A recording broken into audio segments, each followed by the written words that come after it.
Assalamu alaikum. I'm Dr. Hitisham Shoaib bolchi. I'm going to present a case across to a patient with thrombocytopenia. At first, a question that a 65 years old woman is found to have thrombocytopenia on a routine blood test. She feels otherwise well, no personal or family history of bleeding disorder, and takes no medication. Physical examination is normal without lymphadenopathy and hepatomegaly. অর্থাৎ পেশেন্টের thrombocytopenia আছে, তার কোনো family history নাই, তার কোনো অর্গানোমেগালি নাই, পেশেন্টের কোনো ড্রাগ হিস্ট্রি নাই। থ্রম্বোসাইটোপেনিয়া পেলেই আমাদের ইনফেকশন হিস্ট্রি এবং ড্রাগ হিস্ট্রি এই দুইটা এক্সক্লুড করতে হবে। কোশ্চেন কি? What is your most likely diagnosis? 5 most clinical manifestation of thrombocytopenia, 5 most important cause of thrombocytopenia following infection, and 6 treatment options. So our diagnosis, first question answer, diagnosis is idiopathic thrombocytopenic purpura, that is ITP. Clinical manifestations are two types. Number one, cutaneous manifestations. Number two, mucosal manifestation. Cutaneous purpura, epistaxis, and easy bruising. And mucosal manifestation are menorrhagia, hematuria, and GI bleeding. আমি জানি যে যখন platelet problem হয় তখন bleeding disorder আসে। Bleeding disorder হলে usually superficial bleeding হয়, আর যখন কোয়াগুলেশন ফ্যাক্টরের ডেফিসিয়েন্সি হয় তখন যে ব্লিডিং হয় সেটা হচ্ছে সফট টিস্যু হেমাটোমা তৈরি হয়, ডিপ ব্লিডিং হয়। তো এখানে যেহেতু platelet com, thrombocytopenia, so there are two manifestation, that is cutaneous manifestation and mucosal manifestation, but no soft tissue hematoma. Another question was thrombocytopenia following infection. কোন ইনফেকশনের পরে thrombocytopenia হয়? It is very much common, that's dengue haemorrhagic fever. আমরা জানি ডেঙ্গুর পরে পেশেন্টের thrombocytopenia হয়। Severe malaria, severe typhoid, typhus and leptospirosis. আমরা খুব কমনলি পাই ডেঙ্গু হেমোরেজিক ফিভার এবং লেপ্টোস্পাইরোসিস। তবে আমাদের দুইটা জিনিস ভুললে চলবে না, সেটা হচ্ছে টাইফাস এবং টাইফয়েড। এখানেও কিন্তু থ্রম্বোসাইটোপেনিয়া হয়। And another is malaria. এখানে আরেকটা জিনিস চলে আসে, চিকুনগুনিয়া। চিকুনগুনিয়াতে চিকে usually thrombocytopenia not so much common, হতে পারে but not so much common, এই জন্য এটা ইউজুয়ালি আনা হয় না। ট্রিটমেন্ট অপশন কি আছে? First line treatment, second line treatment, just পরীক্ষাতে 6টা অপশন লিখতে বলা হয়েছে, এখানে ডিটেলস লেখার দরকার নেই, জাস্ট লিখলেই হবে।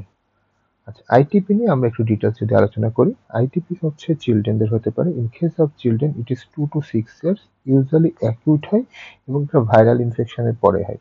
But in case of adult it is common in 20 to 50 years, usually chronic, এবং এক্ষেত্রে সেকেন্ডারি কজ থাকে like HIV, SLE, chronic lymphoid, CLL, chronic lymphocytic leukaemia. So অ্যাডাল্টের ক্ষেত্রে অবশ্যই আমাদের এইচআইভি, এসএলই এগুলো এক্সক্লুড করতে হবে। এনি কজ অফ থ্রম্বোসাইটোপেনিয়া, আমরা 4টা কন্ডিশন চিন্তা করবো, এই বক্সটা মনে রাখলে আমাদের সবচেয়ে সহজ হবে। থ্রম্বোসাইটোপেনিয়ার 1 নম্বর কারণ হচ্ছে ডিক্রিজ প্রোডাকশন।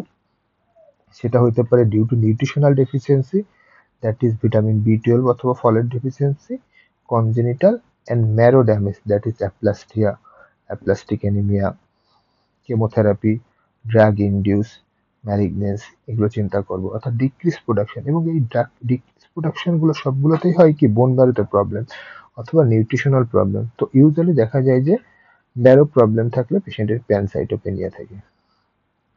শুধু থ্রম্বোসাইটোপেনিয়ার সাথে ডাব্লিউবিসি এবং আরবিসি কাউন্টও কম থাকে। তাহলে থ্রম্বোসাইটোপেনিয়ার বেসিক কি? Decrease production. সেটা নিউট্রিশনাল ডেফিসিয়েন্সির কারণে ডিক্রিজ প্রোডাকশন হতে পারে, অথবা বোন ম্যারো কোনো ড্যামেজই হয়ে গেছে, সেটা প্লাস্টিক এনিমিয়া অথবা এনি কাইন্ড অফ ম্যালিগনেন্সি। আরেকটা হচ্ছে সিকুয়েস্ট্রেশন। সিকুয়েস্ট্রেশন 2 নম্বর পয়েন্ট। সিকুয়েস্ট্রেশনে পেশেন্টের কি হয়? পেশেন্ট যদি স্প্লিনোমেগালি থাকে তখন ওই স্প্লিনে থ্রম্বোসাইটগুলো ভেঙে যায়। যেমন জানি আমরা সিএলডির পেশেন্টে কিন্তু থ্রম্বোসাইটোপেনিয়া খুব কমন। তাহলে সিএলডি এবং মাইলোফাইব্রোসিস, এইটা দুইটা কারণ, সিএলডি এবং মাইলোফাইব্রোসিসে স্প্লিনোমেগালি থাকে এবং তার সাথে থ্রম্বোসাইটোপেনিয়া থাকে। কোনো পেশেন্টের যদি থ্রম্বোসাইটোপেনিয়া উইথ স্প্লিনোমেগালি থাকে তাহলে আমাদের লিভার ডিজিজ, ম্যালিগনেন্সি এবং মায়োলোফাইব্রোসিস এই তিনটা চিন্তা করতে হবে। ডিক্রিজ প্রোডাকশন 1 নম্বর গেল, 2 নম্বর হচ্ছে সিকুয়েস্ট্রেশন, 3 নম্বর হচ্ছে ইনক্রিজ ডিস্ট্রাকশন। ডিস্ট্রাকশন হচ্ছে ভেঙে যাচ্ছে বেশি, সেটা কি ইমিউনো হইতে পারে, নন ইমিউনো হইতে পারে। ইমিউনো যেটা আমরা দেখলাম আইটিপি, এছাড়া যে কোনো ভাইরাল। এসএলই পেশেন্টের থ্রম্বোসাইটোপেনিয়া বেশি কমন আছে, হেপারিন ইনডিউস থ্রম্বোসাইটোপেনিয়া এবং ড্রাগ ইনডিউস। আর নন ইমিউনের মধ্যে দেখেন যেগুলো হচ্ছে ডিআইসি, সেপ্টিসেমিয়া, হাস, টিটিপি, এগুলো হচ্ছে নন ইমিউন। এছাড়া হেমোডাইলেশন, অনেক সময় ম্যাসিভ ট্রান্সফিউশনের পরেও এটা হইতে পারে। তাহলে 4টা কারণ। 1 নম্বর হচ্ছে decrease production, sequestration, increase destruction and haemodilution. Decrease production মানে যেখানে প্যানসাইটোপেন অ্যাসোসিয়েশন থাকে, সিকুয়েস্ট্রেশন মানে splenomegaly with thrombocytopenia, increase destruction মানে সেটা ইমিউনোলজিক্যাল হইতে পারে অথবা নন ইমিউনোলজিক্যাল হইতে পারে, হাস, টিটিপি অ্যান্ড হেমোডাইলেশন। এখানে মোস্ট একটা ইম্পর্টেন্ট কথা রয়েছে, হসপিটাল সেটিং এ the most common cause in hospital setting is drugs and infection. হসপিটালে যত কারণ পাই এর মধ্যে ড্রাগ এবং ইনফেকশনই মোস্ট কমন। তাহলে ডায়াগনোসিস করবো আইটিপি কিভাবে? Diagnosis of ITP, exclusion of other cause of thrombocytopenia. থ্রম্বোসাইটোপেনিয়ার আদার যে কারণগুলো আছে সেগুলো এক্সক্লুশন করাই প্রথম কাজ। যদি কোনো কারণ না পাই, পেশেন্টের যদি ব্লিডিং টাইম দেখি বাড়ছে এবং জায়ান্ট প্ল্যাটলেট পাওয়া যায়, তাহলে আইটিপি ডায়াগনোসিস করা যায়। আর যদি পেশেন্টের বয়স অনেক বেশি থাকে, 60 ইয়ার্সের বেশি, তখন বোন ম্যারো করা হয়, কারণ একটা ডিডি থাকে মাইলোডিসপ্লেসিয়া। মেনলি প্ল্যাটলেট কম, আইটিপি বেশি এবং পিবিএফ এ জায়ান্ট প্ল্যাটলেট পাওয়া যায়। ট্রিটমেন্টের ক্ষেত্রে মনে রাখবো যে goal of treatment is to prevent bleeding, not to normalise platelet. Platelet count নর্মালের দিকে করার চিন্তা আমাদের থাকবে না, আমরা যাতে ব্লিডিং না হয় সেটা করাই ট্রাই করব। আচ্ছা, ট্রিটমেন্টটা কিরকম? যদি স্টেবল কম্পেনসেটেড পেশেন্ট হয়, পেশেন্ট হচ্ছে স্টেবল, প্ল্যাটলেট কাউন্ট 30,000-এর বেশি, তার কোনো ট্রিটমেন্ট দেওয়ার দরকার নেই। যদি সার্জারি বা বায়োপসি না করি তাহলে কোনো ট্রিটমেন্ট দেওয়ার দরকার নেই। যদি আনস্টেবল হয় বা স্পন্টেনিয়াস ব্লিডিং হয়, পেশেন্ট আনস্টেবল অথবা spontaneous bleeding, first line treatment হচ্ছে হাই ডোজ গ্লুকোকর্টিকয়েড। সেক্ষেত্রে আমরা prednisolone 1 milligram per KG daily রাখবো অথবা ডেক্সামিথাসোন 40 milligram daily for 4 days. 2 number option হচ্ছে আইভিআইজি। 3 নম্বর হচ্ছে আইভিআইজি প্লাস গ্লুকোকর্টিকয়েড। 4 নম্বর হচ্ছে প্ল্যাটলেট ট্রান্সফিউশন দিতে পারি। তাহলে আনস্টেবল পেশেন্টের ফার্স্ট লাইন ট্রিটমেন্টে 4টা জিনিস দিতে পারি। 1 নম্বর হচ্ছে গ্লুকোকর্টিকয়েড, আর 2 নম্বর হচ্ছে আইভিআইজি। যদি কাজ না হয় এই দুইটা একসাথে দিতে পারি, গ্লুকোকর্টিকয়েড প্লাস আইভিআইজি। তাতেও যদি কাজ না হয় আমরা প্ল্যাটলেট ট্রান্সফিউশন দিতে পারি।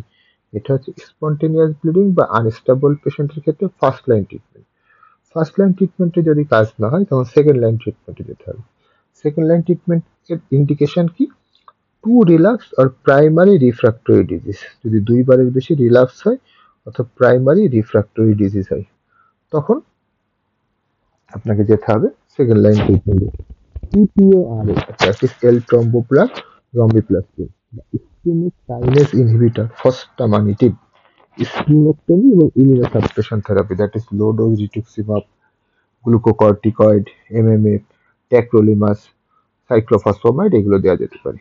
তাহলে ফার্স্ট লাইনে বললাম 4টা ট্রিটমেন্ট অপশন, কি কি? Glucocorticoid, IVIG plus glucocorticoid plus আর প্ল্যাটলেট ট্রান্সফিউশন।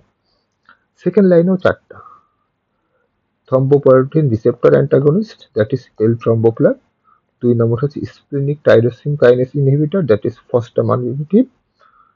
3 নম্বর হচ্ছে splenectomy, 4 নম্বর হচ্ছে immunosuppression। তাহলে রুল অফ 4।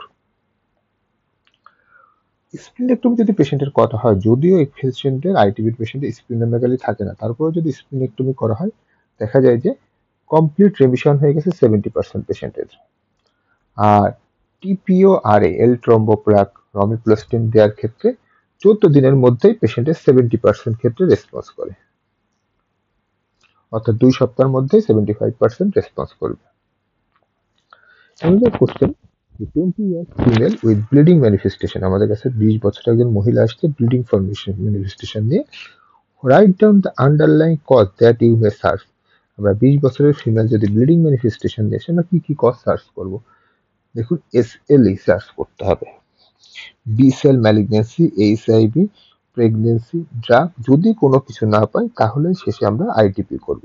আমরা আইটিপি ডায়াগনোসিসের প্রথম একটা লাইন বলেছিলাম, exclusion of other causes of ITP. তো এই আদার কজেস গুলো এক্সক্লুশন করতে হবে। তো আইটিপির ক্ষেত্রে কি হয়, আইটিপির অ্যাসোসিয়েশন আছে, আইটিপির ইডিওপ্যাথিক থ্রম্বোসাইটোপেনিয়ার কিছু অ্যাসোসিয়েশন আছে।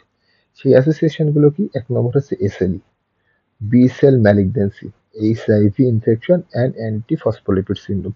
কোনো পেশেন্টের যদি থ্রম্বোসাইটোপেনিয়া পায় এবং সেই থ্রম্বোসাইটোপেনিয়া যদি আদারওয়াইজ কোনো কারণ দিয়ে ব্যাখ্যা না করা যায়, দ্যাট ইজ ইনফেকশন নেই এবং তার ড্রাগ হিস্ট্রি নাই, পেশেন্ট কোনো কুইনিন নেয়নি, ভ্যানকোমাইসিন নেয় নাই বা হেপারিন নেয় নাই, এরকম কোনো ড্রাগ হিস্ট্রি নাই, তার কোনো ইনফেকশন নাই, অর্থাৎ তার কোনো ডেঙ্গু, তার সেপ্টিসেমিয়া, ডিআইসি, হাঁস, টিটিপি এরকম কিছু নাই, আপনি আইটিপি পাইলে থ্রম্বোসাইট কাউন্ট কম পাইছেন, আপনি ইনফেকশন এবং ড্রাগ এক্সক্লুড করছেন, দেন আপনার চিন্তা আসবে যদি এটার মধ্যে কোনো কিছু না থাকে তাহলে হয়তো এটা ইডিওপ্যাথিক থ্রম্বোসাইটোপেনিক পারপুরা।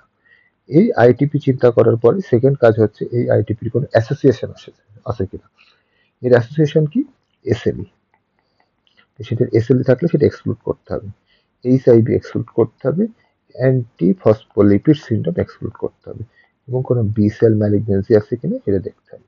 তাহলে এতে antiphospholipid syndrome, B for B cell malignancy, আর হচ্ছে এইচআইভি, এইচ ফর আপনার এইচআইভি ডিজিজ, অ্যান্ড এসতে এসএলই, এই চারটা জিনিস। এসএলই এবং অ্যান্টিফসফোলিপিড সিন্ড্রোম, দ্যাট ইজ এটা একটা কমন জিনিস, এপিএস এবং এসএলই এই একটা গ্রুপ, আর একটা গ্রুপে আছে আপনার B cell malignancy and HIV, B and H একটা গ্রুপ। এই চারটাকে আমাদের এক্সক্লুড করতে হবে। Okay, thank you very much.